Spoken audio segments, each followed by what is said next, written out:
Haleluya, amahoro y'Imana abane namwe mwese abakurikiye ahupa Visual Radio. Imana y'amahoro ibaho umugisha mu izina rya Yesu. Reka nongere mbasuhuze cyane kandi mbifurize gukomeza kugubwa neza aho muri hose, abari mu mujyi wa Kigali n'abari mu zindi ntara zitandukanye z'igihugu cyacu cy'u Rwanda. Ubwo ndavuga uburasirazuba, uburengerazuba, amajyepfo ndetse n'abajyaruguru, kandi ntago twakwibagirwa n'abari mu ntara ya gatanu diaspora.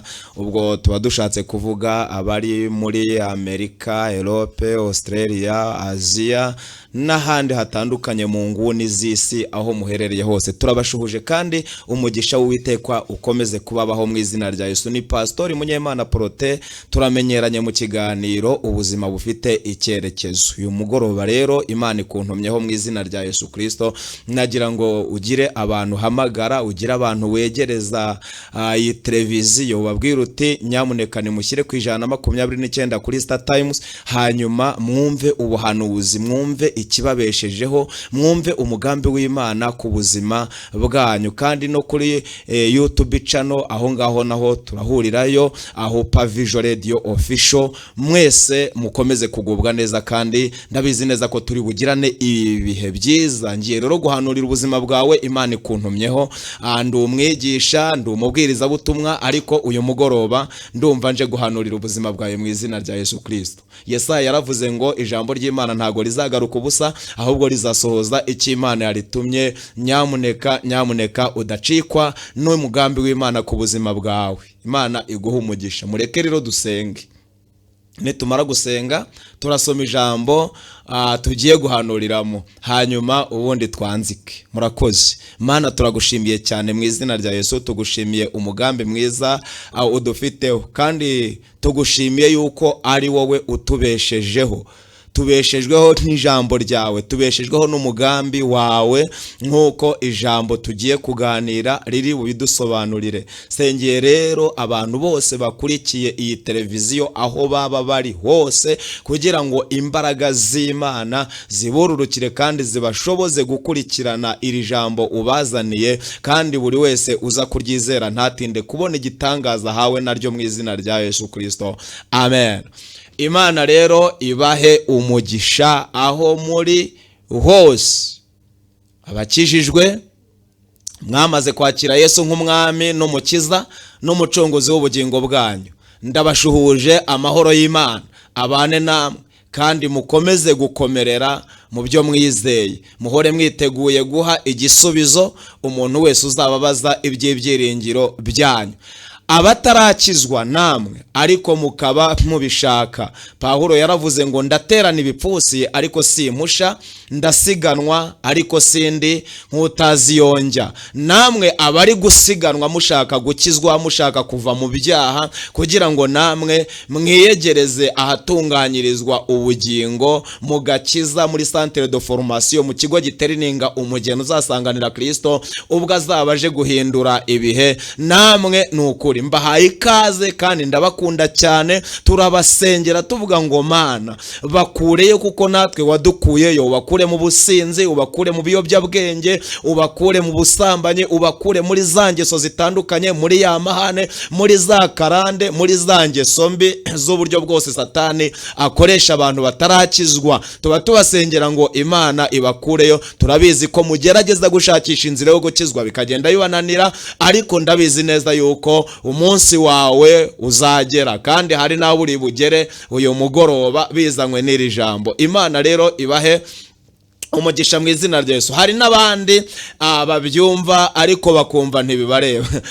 Kuba bitakureba ntibisobanura ko bidakora, ntibisobanura yuko bidafite icyo bimaze, ariko nagira ngo ukumbuze ijambo ry'Imana. Bibiliya iravuga ngo niwumva ijwi ry'Imana ntukinangire umutima. Twari hanze hiryo ngiyo mu byaha, Bibiliya hita ahantu habiravuga ngo ni mu mfuruka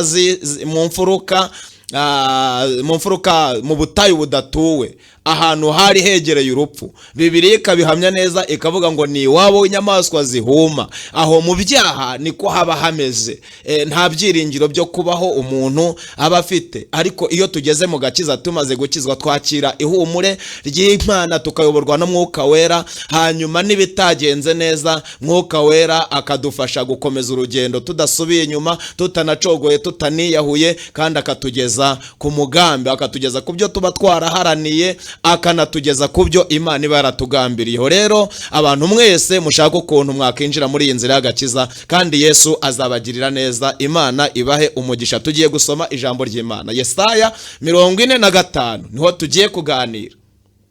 Turasoma umurongo wa mbere, dusome n'uwa kabiri, ubundi nze mpanurira ubuzima bwawe. Ndaje nkubwire ikintu kikubesheje muri urwo rugo, ndaje nkubwire ikikubesheje muri iryo torero, ndaje nkubwire ikikubesheje muri iyo karitsiye, ndaje nkubwire ikikubesheje muri muri ako kazi, ndaje nkubwire impamvu ufite fresheri, ndaje nkubwire impamvu uriho ukora, uriho urya, uriho unywa, wambaye, ndaje nkubwire aho bituruka. Yesaya 45, mureke dusome. Haravuze ngo, ibi nibyo Uwiteka abwira Kuro, uwo yimikishije amavuta, ati niwe mfashe ukuboko kw'iburyo nkamuneshereza amahanga ari imbere ye, kandi nzakenyuruza abami kugira ngo mukingurire inzugi, kandi n'amarembo ntazugarirwa. Kabiri, nzakujya imbere ahataringaniye mparinganize, nzamenagura inzugi z'imiringa, ibihindizo by'ibyuma nzabicamo kabiri, nzaguha ubutunzi buri mu mwijima n'ibintu bihishwe ahantu hiherereye, kugira ngo umenye ko ari jye Uwiteka uguhamagara mu izina ryawe, ari jye Imana ya Isiraheli, kubw'umugaragu wanjye Yakobo Isiraheli natoranyije, nguhamagaye mu izina ryawe, nguhimbye izina nubwo utigeze kumenya. Amen. Imana ibaha umugisha. Nahangaha tugiye kuganira ku ijambo nahaye umutwe uvuga ngo ubeshejweho n'umugambi w'Imana. Ubeshejweho n'umugambi w'Imana. Nkumenera ibanga, ntubeshejweho n'amashuri, hari abatarize kandi bariho. Ntubeshejweho na diplome y'ikirenge hanitse, hari abatazifite kandi bariho. Ntubeshejweho n'imitungo, hari abatagize ikintu batunze, bari mu cyiciro cya kindi kandi bariho. Ntubeshejwe muri urwo rugo nuko ufite imyitwarire myiza, hari abandi bitwara neza kukurusha, ingo zananiye. Ako kazi ntukabeshejwemo nuko uri umunyabwenge kurusha abandi. Hari abafite ubwenge, bafite n'ubuhanga, bafite n'ubumenyi burusha ubwawe, badafite akazi. Rero aho hantu uri, aho hantu ubona uhagaze, icyo gikundiro ufite, ubwo buzima ubayemo bwiza bunejeje ubuzima bwawe, ukabona urahari, ubayeho kubw'umugambi w'Imana. Kandi ubwo uriho kubw'umugambi w'Imana, nitagenze neza ejo bizagenda neza, kuko mu mugambi w'Imana tuva mu bwiza tujya mu bundi. Imana ihabwe icyubahiro. Rero ubayeho kubw'umugambi w'Imana, ntubayeho kuko abantu bakuvuzeho, ntubayeho kuko abakomeye bakuvuzeho, ubayeho kuko Imana yakuvuzeho, kuko niyivuga bikaba, yategeka bigakomera. Abantu batuvuze ariko ntibigeze basohoza ibyo bavuze, batugambiriyeho ntibigeze basohoza ibyo bagambiriye, ariko icyo Imana yagambiriye ku buzima bwawe yaragisohoje. n'iki itarasohoza biragaragara ko bizasohora, kuko niwe bigomba gusohorera ko kandi urahari. Imana ihimbazwe cyane. Ijambo riratubwiye ngo ibi nibyo Uwiteka abwira Kuro, uwo yimikishije amavuta, ati niwe mfashe ukuboko kw'iburyo nkamuneshereza amahanga ari imbere ye, kandi nzakenyuruza abami kugira ngo mukingurire inzugi, ndetse n'amarembo ye ntazugarirwa. Kabiri, nzakujya imbere ahataringaniye mparinganiza. Mwene data, ndifuza ko ibi bintu wabigira icyifuzo cyawe, ukajya usenga buri gitondo, buri mugoroba, cyangwa se uko ubonye uburyo bwo gutekereza ku Mana, ugatekereza ubwira Imana ngo Mana, ndifuza ko wanje imbere. Iyo dupanga imishinga, abantu benshi baratubwira ngo tukuri inyuma. Impamvu niyihe bakubwira ngo bakuri inyuma? Nuko ni wowe wenyine. Iyo ugeze mu kibazo, umuntu wari ukuri inyuma asubirayo. Ariko umuntu ukubwiye ngo turi kumwe, basi iyo mugeze mu kibazo mujyanamo. Ariko Imana nta nubwo ikubwira ngo turahagararanye. Imana irakubwira ngo nzakujya imbere ahataringaniye mparinganiza. Aya ni amagambo yahanuwe n'umuhanuzi bita Yesaya, nk'uko tuyasomye. Yesaya mwene Amosi akaba ari umuhanuzi wahanuye mu murwa, ntabwo yigeze ahanura hanze y'icyayo murwa cyane, yahanuye mu murwa uyu Yesaya. Imana yamuhamagaye mu bihe abami b'Abayuda n'Abisiraheli. Imana yajyaga ibatuma abahanuzi kubera ibyaha byabo, kubera kwimika ibigirwamana, barangiza bakica abahanuzi. Imana iravuga ngo reka mbahagurukirize umwe wo mu bakomeye, ibahagurukiriza umuhanuzi Yesaya. Yesaya rero yakomokaga mu muryango w'abakomeye, mu miryango n'ubundi ya hafi y'ubwami. Imana iravuga ngo reka mbahagurukirize umwe wo muri bene wabo, hanyuma mubatumeho, nagenda igihe bamwakiriye azajya asiga babwiye n'ibyo mvuganye nawe kuri bo ku bwoko bwanjye. Nusoma Yesaya igice cya mbere umurongo wa 16 uzasanga hariho abwira abantu, abwira ati nyamara nimuze tujye inama, niko Imana yanyu iriho ivuga. Akababwira ngo iriho iravuga ngo nubwo ibyaha byanyu byatukura tukutuku, mfite ubushobozi bwo kubihindura bikasa na sheregi. Nubwo byatukura nk'umuhemba, mfite ubushobozi bwo kubihindura bigasa n'ubwoya bw'intama bwera. Kuri 19 arababwira ngo nimwemera mukumvira muzarya ibyiza byo mu gihugu, ariko nimwanga mugakomeza kugoma, inkota y'Uwiteka izabarya, kuko akanwa k'Uwiteka ariko kabivuze. Yesaya akomeza kuvuga Imana, akomeza guhanura. Tugerera aho twasomye, Yesaya ageze aho yagombaga guhanurira ubuhanuzi bw'uwo bita Kuro turi butindeho, arangije arahaguruka. Bibiliya nitubwira indangurura amajwi yakoreshaga cyangwa se igikoresho cy'ubuhanuzi yakoreshaga, kuko umuntu wese utumwe ahabwa ibikoresho bijyanye na teragiye gukorera. Birashoboka ko yari afite uburyo avuga akumvikana. Ararangurura avuga ngo nimwumve ibyo Uwiteka abwira Kuro, uwo yimikishije amavuta, ati niwe mfashe ukuboko kw'iburyo nkamuneshereza amahanga ari imbere ye, nzakenyuruza abami kugira ngo mukingurire inzugi, amarembo ye ntazugarirwa, nzamujya imbere ahataringaniye mparinganize, nzamenagura inzugi z'imiringa, ibihindizo by'ibyuma nzabicamo kabiri, nzamwihera ubutunzi buri mu mwijima n'ibintu bihishwe ahantu yiherereye. Yesaya ngo amare guhanura aya magambo, abantu bayumvise batangira gukora iperereza, barashakashaka batese uyu muntu Imana ivuganye nawe ibi bintu bimeze gutya, ubuhanuzi bumeze gutya, uyu muntu yabatuye he? Kuro abura mu bari bateraniye aho ngaho. Binjira mu midugudu barabazanya Kuro, babura ahantu bamusanga. Binjira mu mirenge, binjira mu tugari, bakora amabarura ngo bashakishe umuntu Imana yaba yaravuzeho amagambo y'ubuhanuzi gutya. Ariko Kuro agira gute? Arabura. Mu mwaka wa mbere arabura. Imyaka 20 bashakisha Kuro baramubura. Imyaka 30 bashakisha Kuro baramubura. Imyaka 50 bashakisha umuntu Imana yaba yaravuzeho amagambo, nzakujya imbere, nzamenagura, nzashwanyaguza, nzagira gute, nzamuha ubutunzi, nzamukingurira. Bashakisha uwo muntu baramubura. Imyaka 100 baramubura. Imyaka 110 baramubura. Mu mwaka w'113 nibwo Kuro yavutse.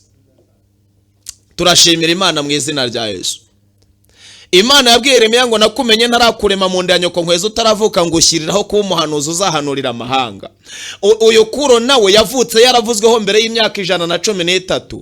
Impamvu abantu bakurwanya ntibagushobore, isi kurwanya ntigushobore, ntabwo iby'Imana iri kuguha cyangwa ibyo iri kukuvugaho ntabwo ari iby'uyu munsi, ni ibya kera. Ni umushinga wagutse Imana yakoze ku buzima bwawe. Haleluya, ndanezerewe cyane. Mwumve rero Kuro yavutse ati, Imana ihimbazwe cyane. Umwami umwe, ibitabo bimwe bimwita Ostashe, ibindi bikamwita Astiyaje, biterwa n'icyo wasomye. Yari umwami w'Abamedi, yari ayoboye igihugu cy'Abamedi. Uyu mwami yari afite umukobwa umwe w'ikinege bamwitaga Mandina cyangwa se Mandana. Uyu mukobwa yari ikinege ibwami.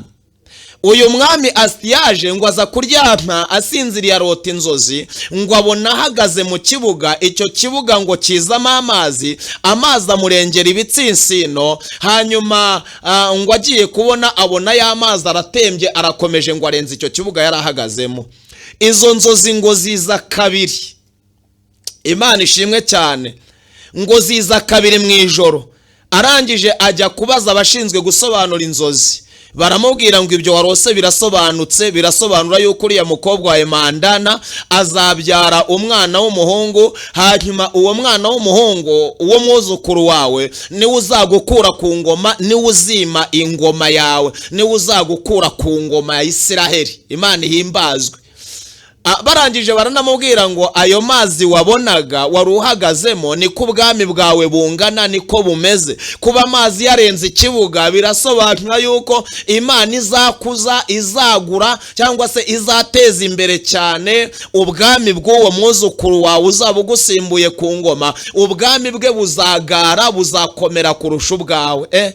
Umusaza arangije atangira kurwanya umugambi w'Imana, ngo aravuga ngo ntago ibijyanye n'ingoma byo ntibikorwaho, ingoma umuntu ayihereza uwo ashatse. Ariko turashimira Imana, burya ntabwo hima uw'abantu bashaka ko yima, ahubwo hima uw'Imana ishaka ko yima. Ni nayo mpamvu ijambo ribisobanura yuko ubwami bwose, ubutegetsi bwose buturuka ku Uwiteka. Data wo mu ijuru ahimbazwe cyane. Arangije ngo aranavuga ngo kugira ngo mbereke ko ibi bitazasohora, ntago umukobwa wanjye nzamushyingira muri iki gihugu, nzamushyingira mu mahanga, hanyuma ndebe uwo mwana uzavukira mu mahanga ukuntu azaza kwima ingoma yanjye. Atangira gushakisha imigambi no kwigira inama byo kuburizamo iby'Imana ivuze kuri uyu mwuzukuru we. Ariko ijambo riravuga ngo nta nama, nta migambi, nta mbaraga, nta bushobozi, nta kintu na kimwe cyabasha kurwanya cyangwa gukuraho umugambi w'Imana. Haleluya. Arangije ngo afata umukobwa we Mandana amushyingira mu bwami bw'Abaperisi, arongorwa n'igikomangoma cyo mu bwami bw'Abaperisi cyitwaga Kambizi. Agezeyo arabyara, aratwita. Amaze gutwita batuma kuri papa we Astiyaje, baramubwira ngo umukobwa wanyu twagize umugisha, yaritabiriye, agiye kungura umuryango, ubu aratwite. Imana ihimbazwe. Arangije ngo atanga ibwiriza, ngo arasaba ngo noneho uwo mukobwa wanjye muzamunyoherereze azaze kubyarira mu rugo. Umukwe agira ngo ni imbabazi bafitiye umukobwa wabo ngo bazamuhembe, cyangwa ni impuhwe zo kugira ngo bazabone umwuzukuru avukire mu biganza byabo. Ariko uyu musaza, uyu mwami w'Abamedasitiyaje, we arashaka kuburizamo umugambi w'Imana, arashaka kwica uyu mwuzukuru, hanyuma icy'Imana yamugambiriyeho ntikibe kigisohoye. Ariko abantu bakurwanya, Satani yakurwanya, ariko umugambi w'Imana nturwanywa. Imana ihimbazwe. Niyo mpamvu uyu munsi wa none bakuroga ukaburuka, kandi waburiye, bakabitega mu nzira ukabyimba amaguru umugoroba umwe, ejo ukaba wakize. Bakagutega ngo bakwice, Imana ikakubwira ngo ahantu ntuhace, wanahaca ukabakanga, bagakangarana bakagenda. Utekereza yuko se imigambi bidahari, imigambi y'abantu ibihari, imishinga mibi y'abantu ibihari, ibikwirukanisha muri ako kazi biba bihari, ibigukura muri urwo rugo biba bihari, ibikugambanira ngo bikwirukane mu murimo w'Imana biba bihari, ibikugusha biba bihari. Ariko umugambi w'Imana uri hejuru y'ibyo ngibyo byose. Data himbazwe. Ntabwo rero ubeshejweho n'ikindi kintu, ntabwo ubeshejweho n'ibitekerezo byawe, ubeshejweho nuko Imana yavuze ngo uyu munsi uzaburiho. Imana ihimbazwe. Arangije umukwe ashorera umukobwa, aramuherekeza, amuzana kwa sebukwe ngo aje kubyara. Amugeza yasubira iwabo mu Buperisi. Umukobwa arabyara. Ibwiriza ryavugaga yuko uyu musaza Astiyaje ari we uzaterura umwuzukuru we bwa mbere. Arangije amaze kubyara bamutumaho bati umukobwa wawe arabyaye. Araza asanga amaze kubyara umwana w'umuhungu. Yibuka ibyo abahanuzi cyangwa abasobanura inzozi bari baramubwiye ko uyu mukobwa azabyara umwana w'umuhungu kandi niwe uzima ingoma. Noneho ikigeretse kuri ibyo yamushyize iriya ngo atazavukirayo, ariko noneho anavukiye hehe? Anavukiye mu bwami bavuze yuko azimamo ingoma. Arangije uyu musaza Astiyaje ngo aravuga ngo nibyo koko avutse ari umuhungu, barabibonye, barabyeretswe, cyangwa se barabiraguye cyangwa barabihanuye, byaterwa n'imvugo ashaka gukoresha. Ariko hari icyo bigeze batabona, ntibigeze berekwa, ntibigeze baragura, ntibigeze bamenya ko azavukira mu buzima bwanjye, mu ntoki zanjye, nkamuha kubaho cyangwa nkamurangiza. ibiguhiga ntibizabura n'abakurwanya barakomeje. niko Theo yaririmbye ndanamushuhuje bose babireba Imana imuhomogisha.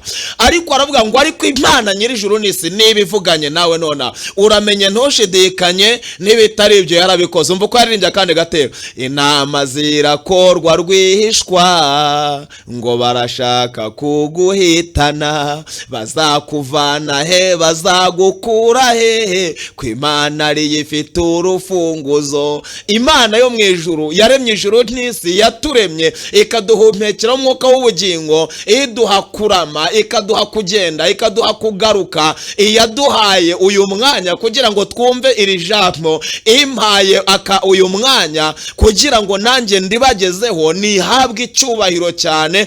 idufiteho umugambi mwiza. ibyo yibwira kukugirira ni byiza kandi bihagazeho nta kintu na kimwe kizabiburizamo. arangije ngo amaze kubona umwuzukuru we avutse yari afite umugaragu yakundaga bamwitaga Aripagusi. arangije ngo aramuhamagara amuhereza uyu mwana aramubwira ati manukana mu kibaya aho mwicira ugende wica uyu mwana kandi bwiriza umwicishe inkota. Imana ifata ubwiza bwayo bushyira kuri wa mwana. uyu mugabo wa Aripagusi ngo atekereza ukuntu agiye kwica uyu mwana ngo arebe ubwiza aramumanukana. ariko ubwiza buri kuri wa mwana butuma wa mugabo ugiye kumwica Aripagusi yibagirwa inkota. Imana ihimbazwe. aho uri hose ndaguhanuriye ngo abanzi bawe babura inkota. abakurwaniriza muri ako kazi babura inkota. ibwiriza ryo kukwica rirahari ryaratanzwe mbese n'inkota yo kukwica irahari. ariko Uwiteka abibagize inkota mu izina rya Yesu. aho ukorera bakugambanira babura inkota. muri karitsiye babura inkota. aho washatse batabishaka bashaka gusenyera babura inkota. abakuroga barapuraya nini gire boshaya biristide voleve babura inkota. abaguhiga babure inkota. amanukana uyu mwana ngo agiye kumwica ariko ageze aho agiye kumwicira asanga yibagiwe inkota. uyu mugoroba ibyaguhigaga Uwiteka bitesheje inkota mu izina rya Yesu. tuza umutima nje guhanurira ubuzima bwawe. haleluya. wigira ubwoba witinya. ntago waremwe n'umuntu waremwe ku mugambi w'Imana kandi umugambi w'Imana niwo kurinze. iyo uza kubayeho kubw'abantu ako kazi ntubu karimo uwo mwenda ntubu wambaye ntago ako gasura ufite ubu gafite ntago ubusa gutyo ubusa nk'uko abanzi bawe babishaka. ariko uyu munsi ntago usa nuko bakugerageje ahubwo urasa nuko Imana ishaka kusa. data ahabwa icyubahiro. ngo arangije kubura inkota abura icyo yicisha. arebye hirya ngo abona umushumba uragiye inka z'ibwami. aramubwira ngo naje kwica umwana none nabuze inkota nayibagiwe. kandi bwiriza riravuga ngo simukandagireho simukubite singire gute ahubwo mwicisha inkota. none mfasha ufate uyu mwana umwice. nyumvira. arangije umushumba aramubaza ngo ariko se wa mugabo we wowe wamanutse ibwami uje kwica ntiwazana inkota? Jyewe navuye ibwami nje kuragira urambwira ngo ni nice ko abashumba turagize inkoni turagize inkota ndicisha iki? bishatse kuvuga iki? Imana yavuze ngo uyu mwana kuro mufashe ukuboko kw'iburyo ndagenda muneshereza amahanga ari imbere ye. nzakenyuruza abami mukingurira inzugi amarembo ntazugarirwa. nzamujya imbere ahataringaniye mparinganize. iyi Imana ikuri imbere, iyi Imana igufashe ukuboko kw'iburyo. inkota yamenyereye kumena amaraso y'abandi niyo Uwiteka arindisha ubuzima bwawe. abicanyi baruharwa baganirira hejuru y'ubuzima bwawe hakabura uwakwica bikarangira bagusiza aho ngaho bakavuga ngo genda uzicwe n'urundi. nta muhwe bagufitiye ahubwo ni umugambi w'Imana. Imana ntiyashakaga kugwa mu nzara z'abicanyi. haleluya. Imana ihimbazwe cyane. hakurikiyeho iki? Aripagusi yahendahenze uyu mushumba, aramubwira ngo bimfashemo ntago nazamuka ngo nsubire ibwami, umwami yanca umutwe. Aramubwira ngo none fata uyu mwana umuzamukane mu rugo iwawe, inku zisigira abandi bashumba, hanyuma ugende wice uyu mwana umuhambe, jewe icyo uzankorera uzanyereka aho wamuhambye, umwami nahakenera nanjye nzahamwereka. Ariko Imana ihimbazwe cyane, Imana data twese yaremye ijuru n'isi, ihimbazwe cyane. Hari abantu bahora bashakisha imva yawe ariko ntayo bazabona. Yesaya 7:7 haravuga ngo ariko Uwiteka Imana iravuze ngo imigambi yabo ntizahama kandi ntizasohora. Ntabwo imigambi y'abanzi babizahoma my friend. Wa mukobwa we tuza, ntabwo imigambi y'abanzi bawe izahama. Wa mumama we tuza, wa mugabo we tuza, wa minisitiri we, wa musirikare, wa muyobozi, wa mupolisi we, wa muyobozi we ku rwego rwawe runaka, ndakubwiza ukuri ufite ibikurwanya, ufite ibiguhangayikishije, ariko hereza agaciro ikwicaje kuri iyo ntebe. Ikwicaje kuri iyo ntebe, ikwicaje muri urwo rugo, iguhaye iryo zina ufite uyu munsi, yihereza agaciro kuko iryo zina ufite ntiryaturutse ku bantu ahubwo ryaturutse ku Mana. Iyo riza kuba ritangwa n'abantu ntago wowe uba urifite, kuko iryo zina wahawe se urabona wararihawe nandi. Hari igihe usanga wararihawe n'uwo mutanaziranye, mutanakomoka mu karere kamwe. Rero ni Imana yari guhaye, ahubwo gwiza imbaraga muri iryo zina mu izina rya Yesu. Witerwa ubwoba n'ibyo uri kubona. Arangije aramubwira ati muzamukana ugende umwice, jewe uzanyereka aho wamuhambye.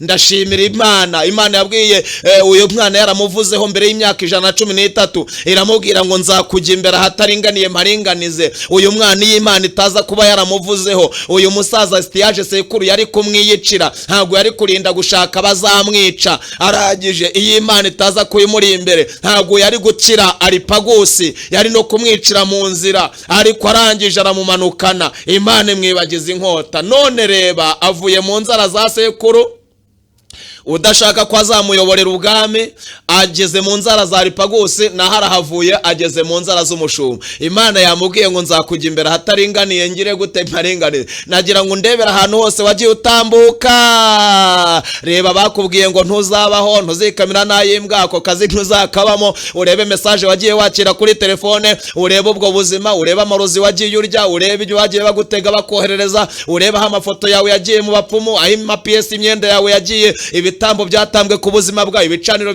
byacanwe ku bwawe, aho amazina yawe bayatwaye. Ibyo ngibyo byose ni ibyagiye bihuga ubuzima bwawe, ariko kuko Imana yari ikuri imbere, uyu munsi urahari, uriho urakubitanira mu nzira n'abaguhigaga bakibaza ariko uyu ni we cyangwa ntago ari we. Nkunda ijambo ry'Imana riba muri Yohana ibice 9 uhereye ku murongo waho wa 4, haravuga ngo Yesu akigenda ahura n'umuntu wavutse ari impumyi. Arangije ngo abatangira kumuganiraho, ngo baravuga ngo ariko mwigisha tubwire, uyu ni icyaha yakoze kugira ngo avuke ameze gutya, cyangwa ni ababyeyi be babyaye umuntu umeze gutya? Ni ibyaha bakoze kugira ngo Imana ibahanishe kubyara umwana umeze gutya. Yesu arababwira ngo uyu nta cyaha yakoze, n'ababyeyi be nta cyaha bakoze, ahubwo kwari ukugira ngo imirimo y'Imana yerekanirwe muri we. Waruzi ko hari n'igihe Imana yemera kugeragezwa kugira ngo imirimo y'Imana yerekanirwe muri we, ikemera ko uhagurukirwa n'imbaraga zikomeye kugira ngo numara gutsindwa urwo rugamba uzatekereze yuko wowe utashoboraga guhangana na ziriya mbaraga, ahubwo utekereze imirimo y'Imana. Rero ibyo ngibyo uri kubona, humura, ntago biri bukuhitane, ahubwo hari imirimo y'Imana igiye kwerekanirwa ku buzima bwawe. Izere ko izo ntambara hari imirimo y'Imana igiye kuzerekanirwa. Kandi Yesu avuga ijambo rikomeye, aravuga ngo nkwiriye gukora imirimo y'uwantumye hakiri ku manywa. Ibyo ngibyo ubona Yesu agiye kubikora hakiri ku manywa. Aragukorera ubukwe hakiri ku manywa, arakubakira hakiri ku manywa, aragukomeza hakiri ku manywa, araguha akazi hakiri ku manywa, arakurutsa ubwo burozi hakiri ku manywa, araguhagurutsa hakiri ku manywa, arakurwanira hakiri ku manywa, araguha amavuta hakiri ku manywa mu izina rya Yesu. Data himbazwe cyane. Arangije umushumba azamukana uruhinja ruteruye ngo ajye kurwica, hanyuma ruhamba zerekana imva. Ngo ageze mu bikingi by'amarembo akubitana n'umugore wari kurira.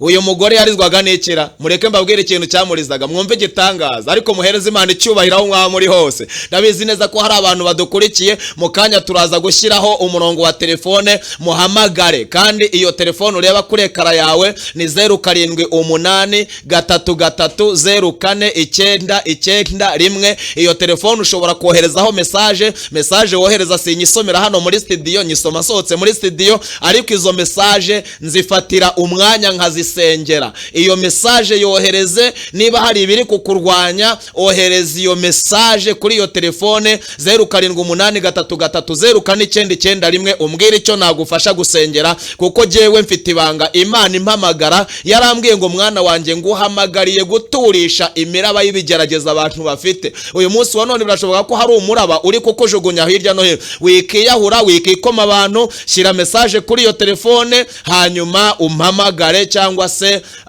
wohereze message umbwire icyo twafatanya gusengera. Nzagusengera kandi uzabona igisubizo kivuye mu kwizera, kiturutse mu biganza by'Imana. Iyo telefone kandi mu kanya turaza gushyiraho umwanya wo kuyihamagara, hanyuma buri wese aze guhamagara utubwire uti turafashijwe. Ikindi, iyo telefone iri muri mobile money. Iyo nimero mobile money ushobora kuyikoresha ushyigikira kino kiganiro gitera inkunga. Ushobora no gushyiraho rwose ituro ryawe, ukavuga uti mukozi w'Imana wigishije neza, ndafashijwe, nshyigikiye amavuta. Ibyo nabyo nta cyaha, nta tegeko ribihana. Imana iguhe umugisha mu izina rya Yesu. Uyu mushumba ngo azamura uyu mwana agiye kumwica, ageze mu bikingi by'amarembo ahura n'umugore we ariho arira. Yarizwaga n'iki? Uyu mugore yari atwite inda nkuru yo kuvuka, ariko ngo ababyaza batinda kumugeraho. Iyi nda yibyaramo umwana upfuye. Aryamisha uwo mwana mu nzu aho ngaho, ajya ku muharuro gutegereza umugabo we. Abona umugabo we azamukanye umwana muzima mutengamatiye, aje kumwica, kandi uruhinja amaze kubyara rupfuye ruri hariya mu nzu. Ndaguhanuriye ngo Uwiteka ashaka igitambo ku buzima bwawe. Bibiliya ivuga ngo ntago tuzapfa tuzarama, kugira ngo tuzatekerereza abantu imirimo y'Imana ikora. Haleluya. Arangije ngo aramubaza ngo none se sheri, kuri kurira urihurarizwa n'iki? Aramubwira ngo yanda se hari iyo ureba, nyibyaye mu mwana upfuye aryamye hariya mu nzu. None se sheri, ko wowe ndeba iki umwana muzima umeze nk'uwanjye umaze kuvuka apfuye, uwo mwana umujyanyeho umukuye? Aramubwira ngo uyu mwana ni umwuzukuru w'umwami, ni umukobwa, ni umwana wa Mandina, yavutse ngo none bavuze yuko ari uzasimbura sekuru ku ngoma. Hanyuma baramuha Aripagusi igisonga ngo ajye kumwica. Hanyuma buri inkota, aramumpaye ngo ninze mwice, hanyuma nzerekane aho namuhambye. Arangije umugore ngo agire iyerekwa, aravuga ngo none se sheri, niba icyo bagusabye ari ukuzerekana aho wamuhambye, kwimva z'abana zose zingana, waretse tugahamba uwacu wapfuye, hanyuma uyu nguyu tukamurera. Uwiteka ashaka igitambo ku buzima bwawe. Reka duhamba uwacu wapfuye, hanyuma uyu nguyu tugire gute? Tumurere. Bafata umwana wabo wapfuye baramuhamba, bamaze kumuhamba kuro bamushyira ku ibere. Yesaya 60:15 haravuga ngo nubwo waretswe ukangwa, ntihabe hari ukikunyura mu nzakurutisha ahandi, nguhe ubwiza buhoraho, nguhe n'ibyishimo by'ibihe byinshi. Uzonka amabere y'abami, uzonka n'amashereka y'abanyamahanga. Mu cyimbo kibi nzazaniwe, mu cyimbo kibi nzazaniwe, mu cyimbo kibi nzazaniwe. Imana ni kureteshereze mu izina rya Yesu Kristo. Imana ihimbazwe cyane. Ndabizi neza ko ubu buhanuzi burakureba. Wari wihebye, wabonaga bidagubikomeye, ariko humura, Imana igufasha ukuboko kw'iburyo kandi ntiragenda ikuneshereza amahanga ari imbere yawe. Witerwa ubwoba n'ibiguhagurukiye, witerwa ubwoba n'ibiganza bibi, witerwa ubwoba na message ziri gutambuka ku buzima bwawe, witerwa ubwoba n'amagambo ari guhanahanwa. Izere iyakuvuzeho ijambo ry'Imana. Ravuga muri Petero wa mbere 1:19 aravuga ngo nubwo abantu bavuze, ariko twebwe dufite ijambo ryahanuwe kandi rusha yandi yose gukomera. Hari umugambi w'Imana uri ku buzima bwacu. Bafata uwabo wapfuye baramuhamba, hanyuma kuro baramurera bamushyira ku ibere. Ibi binyibutsa ijambo ry'Imana riri muri Samuel wa mbere 19:12. Umwami Dawidi yigeze guhagarara, arangije ngo atuma abasirikare ababwira ati ndashaka ko mugenda mukazana Dawidi mukamurarana, hanyuma mukazana mu gitondo tukamwica. Ndumva nifuza kubona umurambo wa Dawidi. Hari abantu bifuza kubona ibyago byawe, hari abantu bifuza kubona wasenye, hari abantu bifuza kubona wasenyutse, hari abantu bifuza kubona waterejwe icyamu cyamunara, hari abifuza kubona ikibina cyaguteye baje kugutereza gusohora utumatera n'intebe n'uduki twose, hari abifuza kukubona warwaye, hari abifuza kukubona wasebye, ariko reka nkubwire ibyo abantu bakwifuzaho ntabwo ari by'Imana ishaka. Ngo arababwira ngo mugende murarire Dawidi mumuzane mu gitondo tumwice. Ndumva nshaka kubona intumbi ya Dawidi. Nyumvira nawe, uwo ni Sawuli. Abasirikare baragenda bageze kwa Dawidi, umugore wa Dawidi arababwira ati Dawidi rero reka nze mbarebere ko arimo. Arangije ngo yinjira mu nzu abwira Dawidi ati rero umunsi wawe wageze, abasirikare ba Sawuli bariho baragushakisha, none ubwo tugize umugisha Uwiteka akaba bitumenyesheje kare, inyurire muri iri dirishya wigendera. Uwiteka nakunyuze mu dirishya uceka ibyo byaguhigaga. Kandi reka ngo uhanurire wa muntu w'Imana we, Bibiliya iravuga ngo mwizere Imana nanjye munyizere. Ni mwizere Imana, mwizere Yesu. Kandi iri jambo kano kanya, iri jambo ubu buhanuzi ubwizere, urabona hari ibyari biriho biguhiga ndetse byari byitugatugiye ku buzima bwawe. Ijambo riravuga mu gitabo cyo Kuva ngo Farawo abatuze, mu bice byaho 14, Farawo ngo abatuze batangira gutaka. Nawe uriho urabona bigutuze, urabona hari ibikumereye nabi, ariko uyu mugoroba, haleluya, cyangwa se iki gitondo cyangwa ya manywa, bitewe naho iri jambo riri bugusange, bitewe n'umugabane uriho, Uwiteka guciriye akadirishya ko guhungiramo, aragucikishije. Ibyo ngibyo byose ubona muzahurira hirya hari Uwiteka yaramaze kukurengera bitakigufiteho imbaraga. Ariko data himbazwe. Barangije ngo arababwira ati rero aramubwira ngo nyurire mu idirishya. Aragaruka ngo afata igishushanyo cya terafimu yabo, urupupe runini cyane, aruryamisha mu buriri bwa Dawidi, ngo ashyira uruhu rw'ihene ku mutwe arorosa. Aragaruka arababwira ati Dawidi arasinziriye. Baramubwira bati rero n'ubundi buri yaramutse akanuye ntago twamushobora, ubwo tugize umugisha akaba asinziriye turamurarira, turamwica, turamufata neza. Nagira ngo nkumenere ibanga, nubwo bakurwanya ariko baragutinya. Umbwirire uwo muntu mwegeranye cyangwa umutelefone, uwo mucuti wawe, uwo mugenzi wawe uzi neza ko ari mu ntambara, umubwire ngo ijambo ry'Imana ryanyuze mu muhanuzi Pastor Prote kuri Ahupa Vision, Imana yamunyuzemo iravuga ngo ibyo ngibyo bikurwanya nubwo biguhiga bikaba biguhagurukira ariko biragutinya. Ni nayo mpamvu bivugira hirya, niyo mpamvu inama zikorerwa hirya. Ko batazikoreraho wumva se, nuko bazi ko batagushobora. Arangije ngo amunyuza mu idirishya arigendera. Abandi baravuga bati noneho tujye tugenda tumutera amacumu tuyatere, niturangiza uri mushyizemo rikamanuka mu gitaka arirekeremo. Baraza bateragura amacumu icyo gishushanyo, bagiteragura amacumu bazi ngo ni Dawidi bari kwica. Ariko Dawidi yari yagize gute? Yari yanyuze mu kadirishya. Aba bantu bariho barakurwanya, aba basatani ariho araguhagurukira, abadayimoni bariho barakurwanya, bararwanya urugo rwawe. Ariko reka nkumenere ibanga, urugo rwa Imana yamaze kurushyira mu rwihisho, akazi kawe kari mu rwihisho, ubuzima bwawe buri mu rwihisho, abana bawe bari mu rwihisho. Kandi Zaburi 91 haravuga ngo uba mu rwihisho rw'isumba byose azahama mu gicucu cy'ishobora byose. Humura rero, Imana yo mu ijuru himbazwe mu izina rya Yesu Kristo. Ndumva nezerewe cyane kubwo kumva hari abantu Imana igiye gutabara, hari abantu Imana igiye imbere kuringaniza ahantu hatari haringaniye. Kandi ukuntu ko ngusabiye nanjye nisabira mu izina rya Yesu. Nanjye ndiho ndasenga mvuga ngo Mana njye imbere, nanjye mba ndiho ndisenga, kuko nanjye sindageraho Satani atageze imyambi. Yobu yarabivuze muri 7 aravuga ngo hano ku isi kubaho ko umuntu ni nko kurwana intambara, kandi ubuzima bw'umuntu uri mwisi ntaho utandukaniye n'ubwo umucashuro cyangwa umucakara. Rero Imana ni kujya imbere ahataringaniye igire gute? Iharinganize kandi gufata ukuboko kw'iburyo.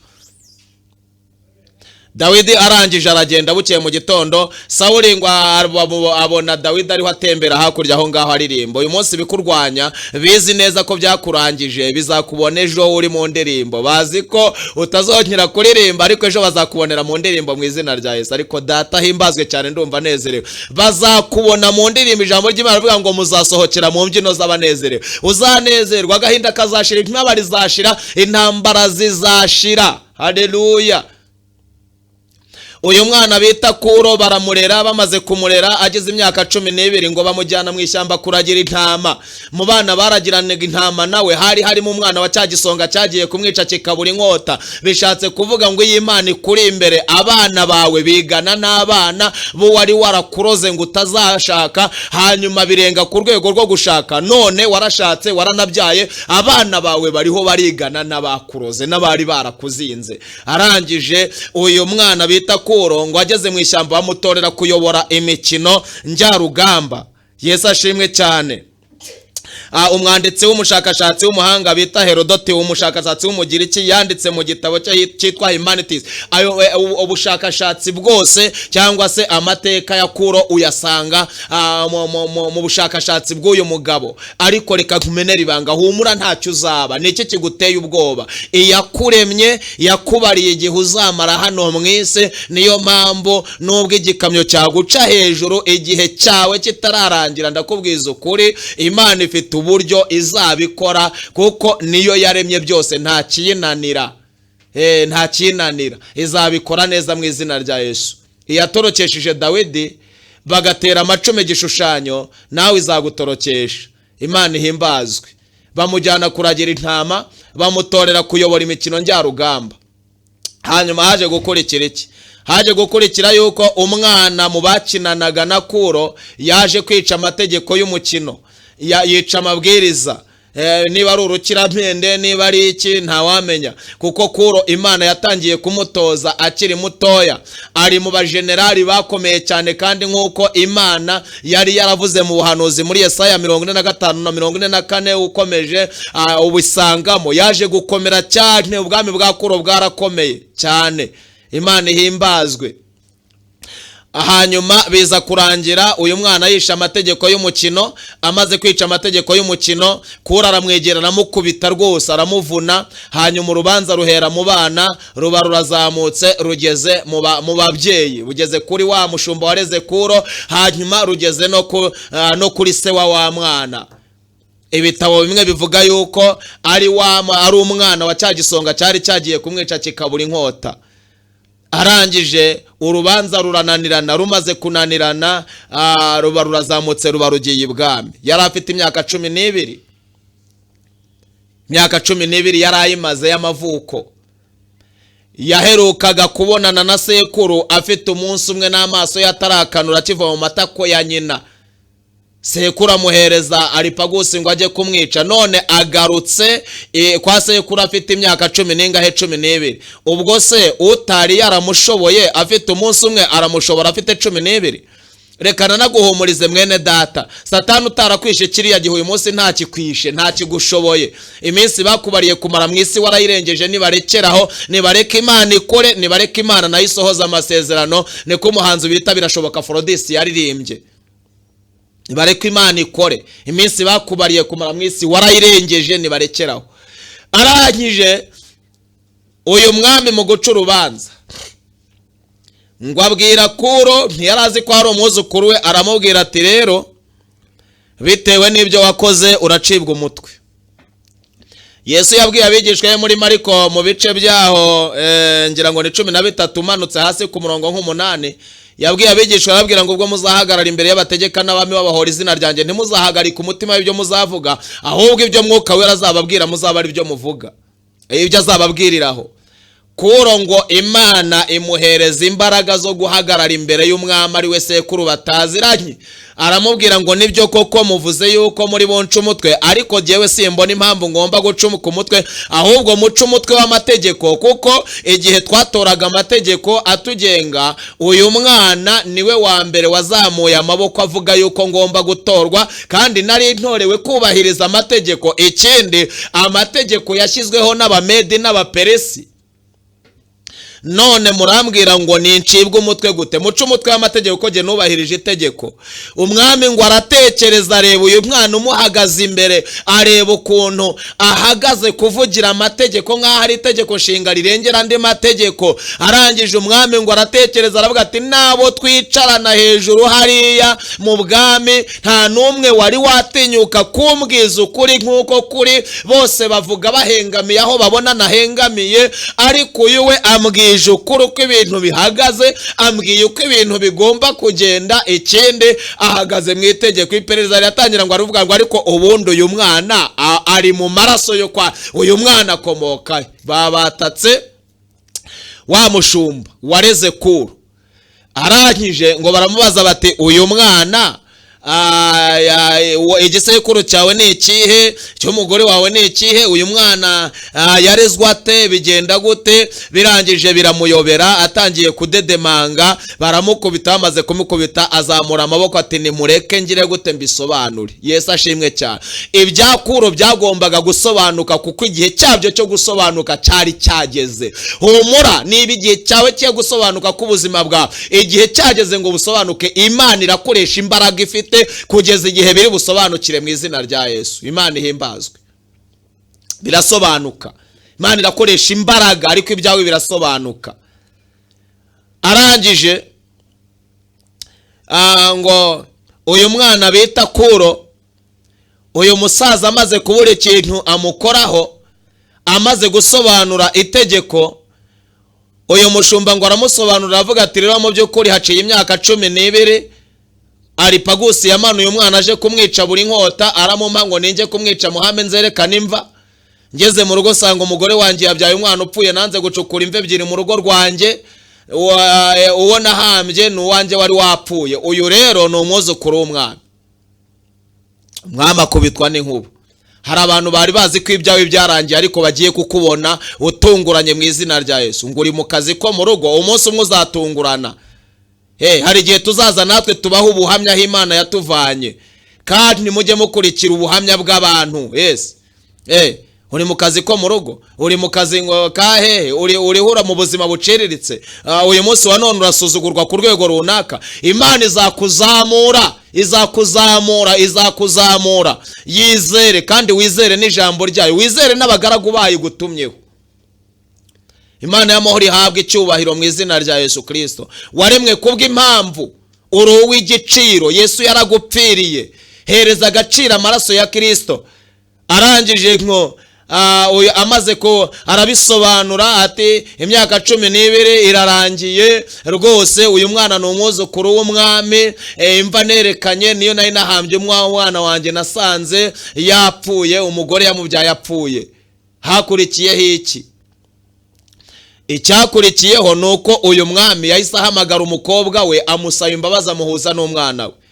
Arabwira ati nashatse kuguhekura ariko nashanze nta wakitambika umugambi w'Imana. Nagira ngo uze kugira umuntu telefona cyangwa suri hafi yawe muri kumwe mukurikira UBUZIMA, umubwire ngo menya amakuru, nta kintu na kimwe cyakitambika umugambi w'Imana. Kandi hari umugambi Imana igufiteho, nta kizawitambika mu izina rya Yesu Kristo. Uyu mwana bita Kuro, umukobwa Mandi ari we nyina, araza barabonana. Yamuherukaga akimubyara, abona baramujyanye, yarazi ko byarangiye, bongera kubonana afite imyaka 12. Uyu munsi wa none hari imitungo yawe mwatandukanye, hari ibyo Uwiteka agiye kukugarurira. Hari amahoro yawe mwatandukanye, hari ibyo Uwiteka agiye kukugarurira. Ijambo riravuga ngo Satani ubutunzi yabumize bunguri, ariko Imana izabihobuza mu nda ye. Muri byo Satani yakutwaye byose, Satani ntahekenya. Amenyo Yesu yarayamukuye. Amira bunguri, nta amenyo afite. Rero uyu mukobwa yongera kubonana n'umwana we, yarazi ko ibyo byarangiye. Ijambo ry'Imana mu gitabo cy'Itangiriro ibice 37 umurongo wa 31 mpagukumbuze. Mpite ninjira mu mwanya wo kwitaba amatelefone. Havuga ngo iki? Haravuga ngo bafata ya kanzu ya Yosefu abaga isekurume y'ihene, binika iyo kanzu mu maraso yayo, imaze kujojoba amaraso barayifata bayishyira Yakobo se wa Yosefu. Baramubwira ngo muze, iyi kanzu ni yande? Ngo arayimenya ngo niyo mwana wanjye. Baramubwira ngo nkuko uyibonye natwe niko twayibonye, twasanze inyamaswa z'inkazi zamuriye, none twari tuyikuzaniye kugira ngo tongera kumukorera imishinga, umubare nk'utakiriho byarangiye. Umusaza ngo aragenda ararira, avuga ati nzarinda asanga umwana wanjye kuzimu nkimuririra. Ariko ibyari bimuteye ubwoba byari ibikanzu bisize amaraso, umwana we yari muzima. Uyu munsi wa none Satani ariho arakwereka ibikanzu bisize amaraso ngo urugo nta ruhari, urugo rurahari. Satani ariho arakwereka ibikanzu bisize amaraso ngo imyaka ngo ibaye 30 ngo ntuzashaka, ubukwe burahari.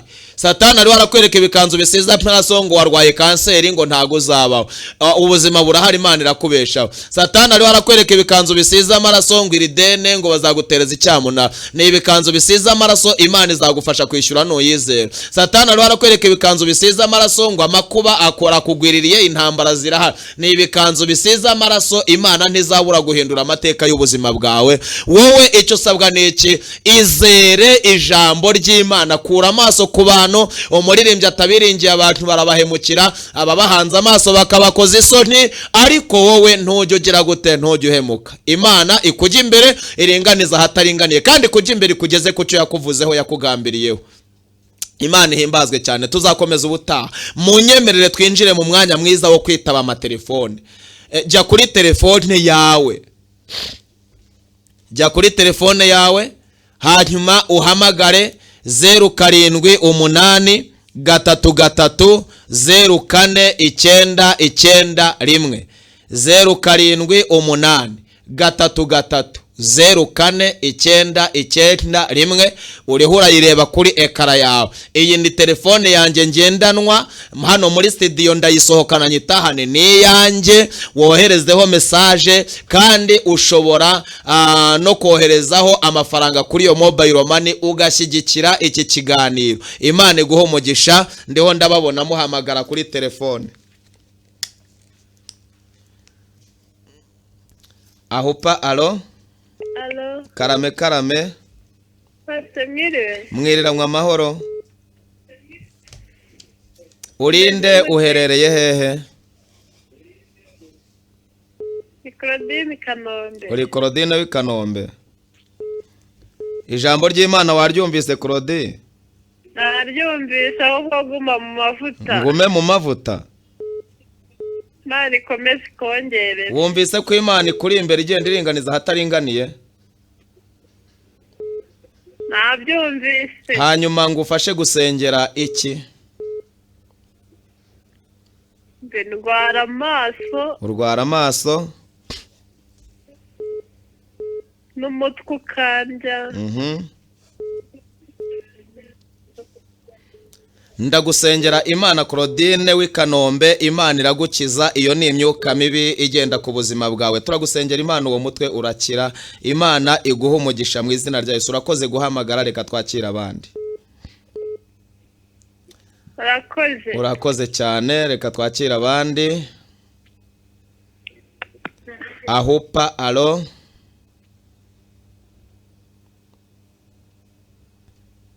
Ahupa, alo? Mwirirwanya amahoro y'Imana? Yego. Ongera ijwi, urinde uherereye he? Yitwa Musabyimana Pascal, Witwa Musabyimana nde? Pascal. Ijambo ry'Imana waryumvise? Naryumvise. Uri mu mavuta. Wumvise ko Imana ikuri imbere igenda iringaniza ahataringaniye?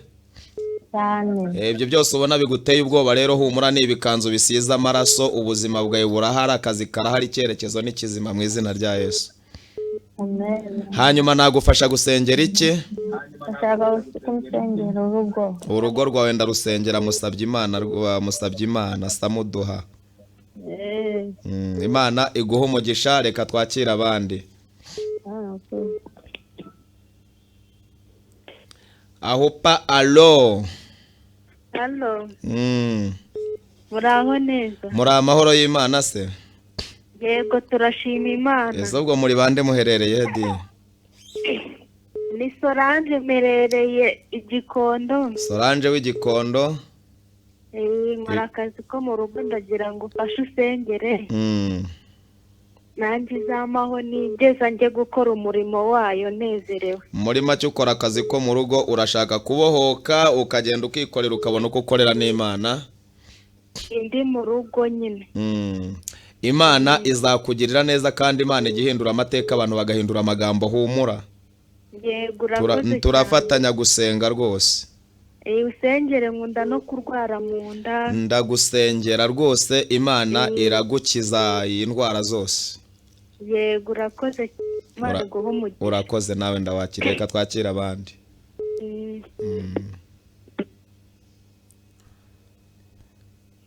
Ahupa alo. Alo. Karame muri bande muherereye he? Enoki. Aha, Enoke.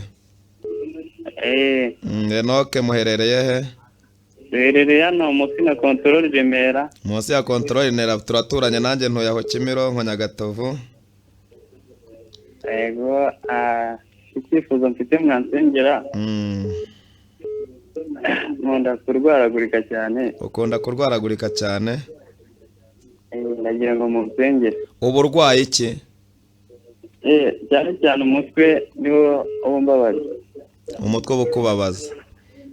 Umutwe rero wari imyuka mibi rwose bazamutse gutera ubuzima bwawe. Turagusengera kandi ibitero byose bizanye uburwayi biba bishaka kwica, ariko humura ntago uzapfa uzarama. Enoke ndagufasha gusenga rwose. Musengere none kwiga amategeko y'umuhanda ndiko ari cyo nazageraho. Aho yawe he na peri muzayibona rwose, definitive uzayibona. Wowe humura, izere ijambo ry'Imana kandi ubwira Imana ngo Mana unjye imbere. Ahataringaniye uharinganize. Murakoze cyane. Urakoze, Imana iguha umugisha. Reka twitaba abandi. Sawa. Ahupa alo. Alo. Karame muri bande muherereye he? Nitwa Anje merereye Igikondo. Anje w'Igikondo, wumvise ijambo ry'Imana? Naryumvise, nafashijwe cyane. Nanjye mfite icyifuzo ko mwasengera umutware wanjye arwara umutwe cyane n'amaguru akamurya cyane. Arakijijwe? Arakijijwe nta kibazo. Ariko ibyo bintu nyine bimaze igihe kirekire kandi biramuzahaza cyane, nkumva nyine ndize agahinda mu mutima. Umutware wawe yitwa nde? Yitwa Tuyisingize Ernest. Tuyishime? Tuyisingize Ernest. Tuyisingize Ernest. Imana imukize mu izina rya Yesu Kristo. Uze kunyandikira ayo mazina ye kuri telefone, kuri message, kuri iyi telefone, hanyuma nze gufata umwanya wo gusengera iryo zina kugira ngo urugo rwawe rugende neza, nuko umugabo agomba kuba ari muzima nawe uri muzima. Nze kukwandikiraho message. Uze kuyinyandikira message kuri iyi telefone kugira ngo tubone uko dukomeza gusengana. Murakoze. Urakoze cyane. Nta kibazo rwose kuko telefone ni yanjye. Yego murakoze. Imana iguha umugisha. Yego namwe amafuta n'imbaraga. Murakoze. Reka twitaba abandi. Yego. Imana ikujya imbere iringanize ahataringaniye, imenagura inzugi z'imiringa, ibihindizo by'ibyuma ibicemo kabiri, iguha ubutunzi buri mu mwijima. Erega itakugiye imbere byakubera ibindi. Ahupa alo. Yego muraho? Muraho neza. Yego. Amen. Nanjye ndifuza ko mwansengera. Muri bande muherereye he? Imana Chantal muherereye he? Kicukiro. Chantal Kicukiro, tubafashe gusengera iki? Imana nyine itanyagura mu buryo bw'umwuka no mu buryo bufatika. Nanjye nkatera imbere. Turagufasha gusenga rwose. Imana iguha umugisha mu izina rya Yesu Kristo kandi Imana ikujya imbere. Ijambo ry'Imana waryumvise neza? Ntabwo narikurikiye neza, ariko nari nsanzwe ndikurikira, ariko uyu munsi byanciye. Aha. Twari turi ku ijambo rivuga ngo nzakujya imbere ahataringaniye mparinganize, menagura inzugi z'imiringa, ibihindizo by'ibyuma mbicemo kabiri. Ujye kuri YouTube ica no kuri ujye kuri YouTube urarisangaho. Amen. Imana iguha umugisha. Urakoze, reka twakira abandi. Murakoze. Yego namwe.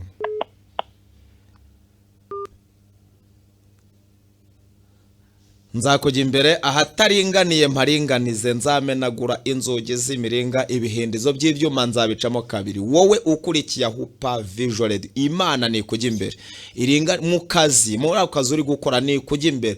Ugiye gushora ni kujya imbere. Ugiye kurambagiza ni kujya imbere. Ugiye gusenga ni kujya imbere. Ugiye aho ugiye hose, ibyo uri gukora byose Imana ni kujya imbere kugira ngo iringanize ahataringani. Ibyo urimo byose bifitiye Imana umumaro. n'urukundo nukuri Imana ikujya imbere. Ahupa alo karame Kanyitanyira Mpayimana Claudine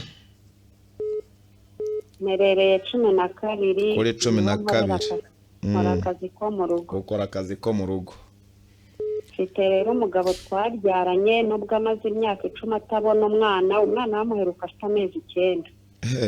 Wabyaranye n'umugabo urangije umwana uhita umujyana se? Oya, twarabyaranye twarabanaga biba ngombwa ko dutandukana. Mwaratandukanye yari umugabo wawe? Dutandukana umwana afite amezi 9. kuva amezi 9 yose ntaraza kumureba, ariko turavugana. Yarwaye akambwira ati wampaye 500 nkajya kwa muganga nkayamuha, ntago nivumbuye. Muri make urwaza umugabo? Yamubwiye kuza kumureba bambwira ngo nta mafaranga arabona. Hanyuma icyifuzo twasengera ni ikihe hagati aho? Gusa nyine afite ikibazo cy'amaguru yagize. Amaguru ye ngo azamo ibintu by'ibinya, yarangiza akamurya cyane, akamurya bikamuhekenya, ibyo binya ntibijye bishiramo, nta byimba ariko gusa aramurya. Ukumva nyine yabuze amahoro, hari n'igihe yigeze kuyarwara bakajya bamuterura atabasha guhaguruka. Uwo mugabo wawe yitwa nde? Yitwa Muhayemungu Jean Pierre. Turamusengera Imana iramukiza mu izina rya Yesu. Mu musengere rwose, nge nubwo ntacyo Mariya afite undi mugore, ariko nta kibazo, Imana imuha ubuzima abashe gukorera urugo. Imana ikugirire neza, turamugufasha kumusengera rwose Jean Pierre. Imana ikugirire neza mu izina rya Yesu. Kandi Imana imuhe umutima wo kujya no kureba umwana we. Yego, umwana we ari hehe ubu? Umwana we ari mu Ruhango, mu murenge wa Byimana, akarere ka Ruhango. Turagufasha gusenga rwose Claudine. Kandi mfite ikindi kibazo. Yego. Umwana wanjye yajyaga aba uwa 3 mu ishuri, none yasubiye inyuma, asigaye aza muri za 20. Satani yamutwaye ubwenge. Turamusengera ubwenge bwe busubire kuri gahunda. Izo ni imbaraga z'abazimu n'abadayimoni, ni umwuka wo kutiga umugendaho, ariko Imana iraringaniza ahataringaniye, humura. Nukuri ibyo byifuzo byanjye mu musengere, kandi nanjye Imana impe gukizwa. Satani wanze yaramfashe bugwate. Oya, nakurekure ubwo wumvise ijambo ry'Imana ukaba ugize icyifuzo, Satani arakurekura mu izina rya Yesu. Ngewe nabwiye uwo mugabo sinanjye nagize ikibazo cy'amaguru, nkora amasengesho y'iminsi 4 ntarya ntanywa, nta n'amazi nk'iminsi 4 ndayimara. Yego, nawe azihangana agerageza yikore, Imana izamugirira neza. Urakoze cyane, turagufasha gusenga. Iyi telefone ni yanjye, reka twe gutinda kutubuza abandi ko guhamagara, hanyuma ushobora no kumpamagara navuye no muri studio tukavugana tukamenya ibyo dusengera. Urakoze cyane, Imana umugabo urwaye amaguru n'uwo mwana wabuze ubwenge. Turamusengera rwose, nabyumvise nabyanditse. Sawa, murakoze. Amen.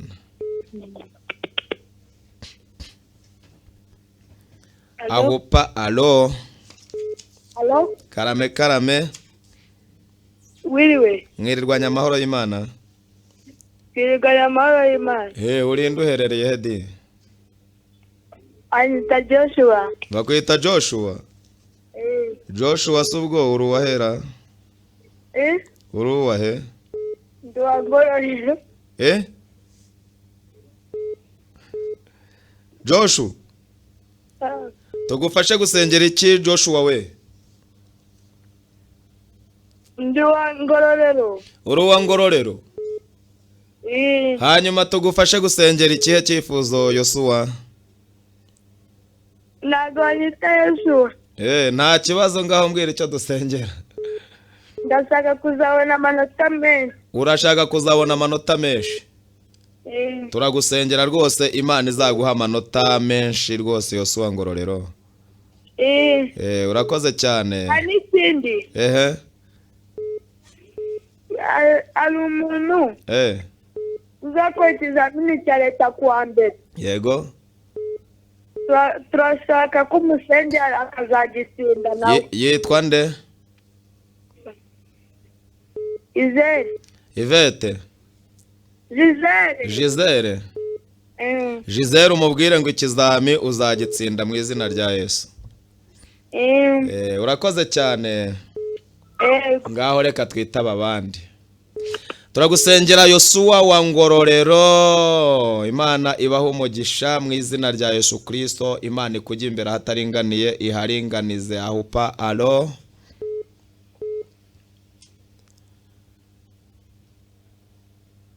alo, ahupa. Alo, nitwa Habineza ndi mu Ruhango. witwa Habineza uri mu Ruhango? Ijambo ry'Imana waryumvise Habineza wo mu Ruhango? Naryumvise. Hanyuma tugufashe gusengera ikihe cyifuzo? Naje kugira ikibazo, mfite umudamu. Imyaka 6 tubana. Yaje kubyara abana 2 nyuma yaho arwara ikintu mu nda hano hejuru y'indi byara. Yego. Kiramurya cyane ko twarivuye ntabwo tutageze rwose mbaze tumusengere. Ni ikibyimba se?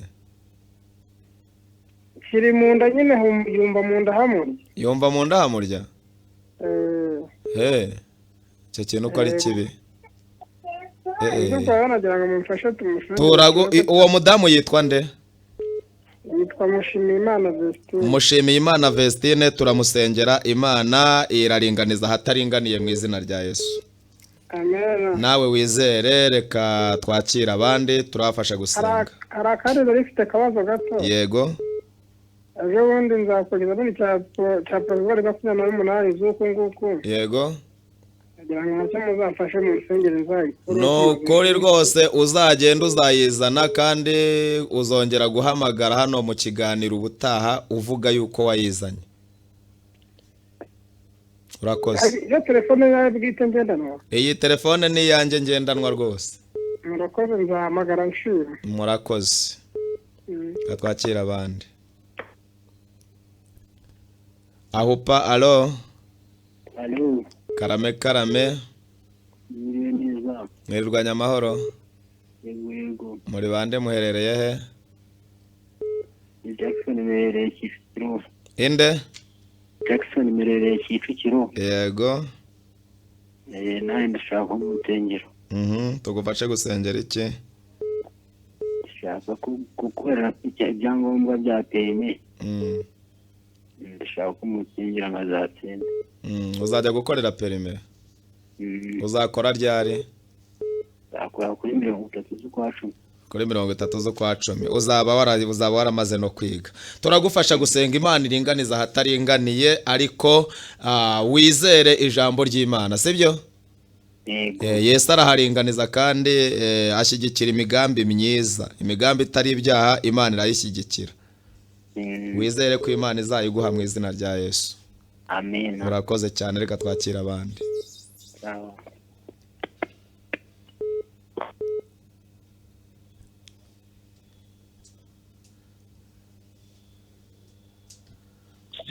Turakumva cyane. Ahupa. Alo.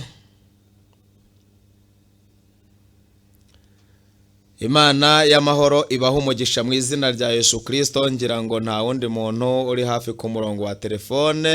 Ijambo ryatubwiye ngo nzakujya imbere ahataringaniye mparinganize, menagura inzugi z'imiringa, ibihindizo by'ibyuma mbicemo kabiri, nguha ubutunzi buri mu mwijima n'ibintu bishwe ahantu yiherereye. Reka duhe amahirwe uyu nguyu wenyine. Ahupa. Alo. Alo. Karame. Mumeze neza? Urinde uherereye he? Mu Ruhango. Ukaba witwa nde? Habineza. Tugufashe gusengera iki?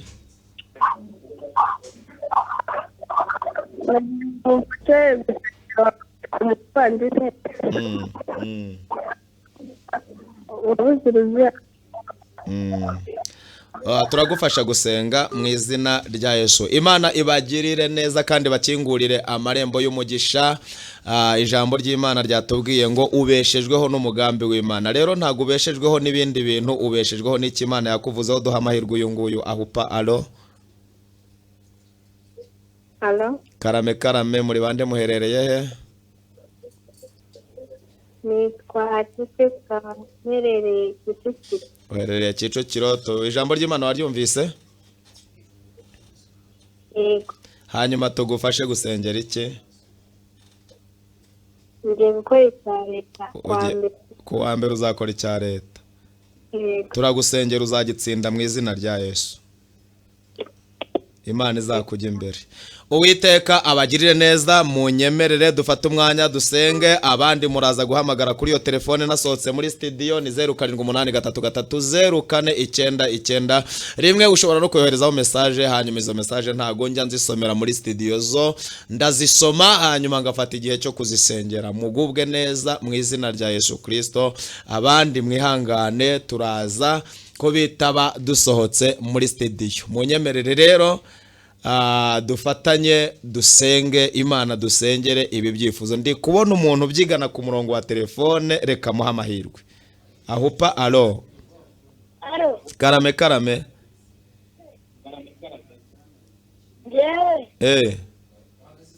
gusengera ngo nzimuke mu wa kabiri segonderi. Urashaka kwimuka ukajya mu wa kabiri segonderi? Yego. Uri uwa hehe? Uri uwa hehe di? Umushumba mwiza. Uri uwa ku mushumba mwiza? Yego. Ndagusengera rwose uzimuke. Sibyo? Urakoze cyane nawe. Yego. Imana ibahe umugisha mu izina rya Yesu Kristo. Kandi aho muri hose, aho mudukurikirana muri ikiganiro rero, murabizi ko ni buri wa kane ku isaha ya 10 kugeza kuri aya masaha, kandi tuzajya dukomeza kugirana ibihe byiza. Mujye murarika abantu mabwire ngo hari ikiganiro cy'ijambo ry'Imana gitambutswa n'itorero Inkuru nziza mu Rwanda. Reka n'uyu tumuha amahirwe. Ahupa alo.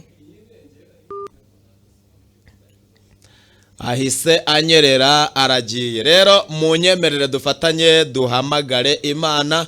Abantu benshi mwahamagaye na bagaragaje ibibazo by'uburwayi, ariko Uwiteka afite ubushobozi bwo kugukiza indwara, kandi ntago uburwayi bwaremwe n'Imana, ahubwo uburwayi ni intwaro ya Satani akoresha kugira ngo ababaze abantu. Rero tugiye gusengera abantu murwaye, Imana ibakize. Abashatse ko tubasengera kugira ngo ingo zanyu zigira amahoro, namwe turabasengera.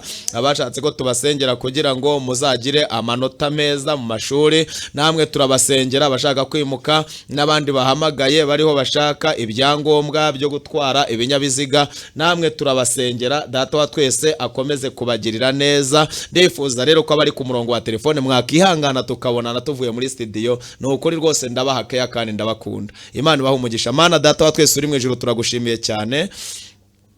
Ijambo ryawe ryatubwiye ngo tubayeho, dutuye, turiho, turya, tugenda, twambara, turama, dukura, twiga, tubaho kubw'umugambi wawe. Mana, ni kubw'umugambi w'Imana. Mwami turagushimiye kandi ko umugambi wawe utazawudukuraho, kuko waravuze ngo ibyo nibwira kubagirira ni byiza si ibibi. Dusengeye umuntu wese wumvise iri jambo kuryizera, kandi Nyiringabo Imana ntiritinde gusohora ku buzima bwe, kandi umujyi imbere uringaniza ahataringaniye, abarwayi uringanize mu mibiri yabo ahataringaniye, abafite intambara zitandukanye mu miryango uringaniza ahataringaniye, abafite ibigeragezo mu kazi uringaniza ahataringaniye, mu izina rya Yesu Kristo. Kandi Nyiringabo, abana bazakora ibizami bya leta bari gushaka amanota, uzajyane nabo bakore ku maso, uzabigisha ubwenge n'ubuhanga, ubahe ubumenyi, ubahe Nyiringabo Imana gutsinda ibizami.